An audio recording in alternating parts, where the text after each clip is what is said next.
Le loup et l'agneau. La raison du plus fort est toujours la meilleure. Nous l'allons montrer tout à l'heure. Un agneau se désaltérait dans le courant d'une onde pure.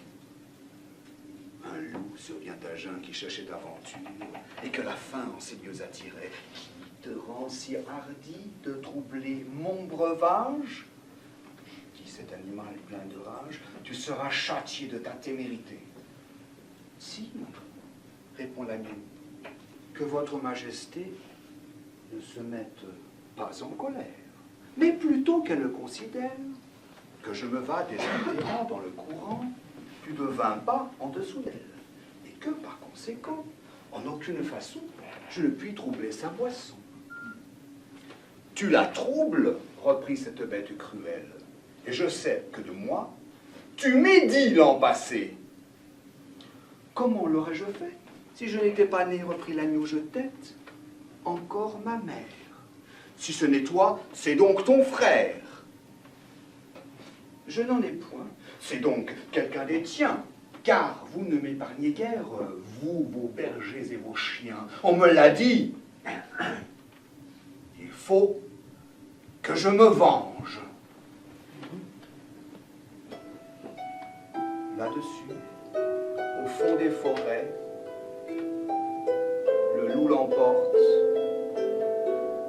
et puis le mange, sans autre forme de procès.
Le lion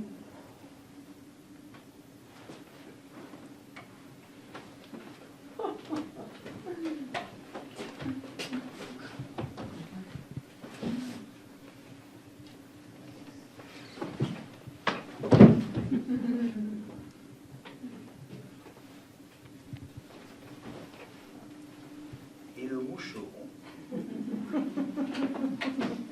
Va-t'en, chétif insecte, excrément de la terre. C'est dans ces mots que le lion parlait un jour au moucheron. L'autre lui déclara la guerre. Penses-tu, lui dit-il, que ton titre de roi me fasse peur ni me soucie? Un bœuf est plus puissant que toi, je le mène à ma fantaisie. À peine il disait ces mots que lui-même il sonna la charge, fut le trompette et le héros. Dans l'abord, il se met au large, puis prend son temps. Fond sur le cou du lion qui le rend presque fou. Le quadrupède écume et son œil étincelle. Il rugit. On se cache. On tremble à l'environ. Et cette alarme universelle est l'ouvrage d'un moucheron. Un avorton de mouche. En son lieu le harcèle. Tantôt pique l'échine et tantôt le museau. Tantôt rentre au fond du naseau. La rage alors est à son fait de monter. L'invisible ennemi triomphe. Et rit de voir qu'il n'est griffe ni dent ton label irrité, qui de la mettre en sang ne fasse son devoir. Le malheureux lion se déchire lui-même, fait résonner sa queue alentour de ses flancs, pas l'air qui n'en peut mais, et sa fureur extrême le fatigue. Là-bas, le voilà sur les dents. L'insecte du combat se retire avec gloire. Comme il sonne à la charge, il sonne à la victoire. Va partout l'annoncer et rencontre en chemin l'embuscade d'une araignée. Il y rencontre aussi sa faim. Quelle chose par là peut nous être enseignée? J'en vois deux, dont l'une est qu'entre nos ennemis les plus à craindre sont souvent les plus petits. L'autre, qu'au grand péril tel a pu se soustraire, qui périt pour la moindre affaire.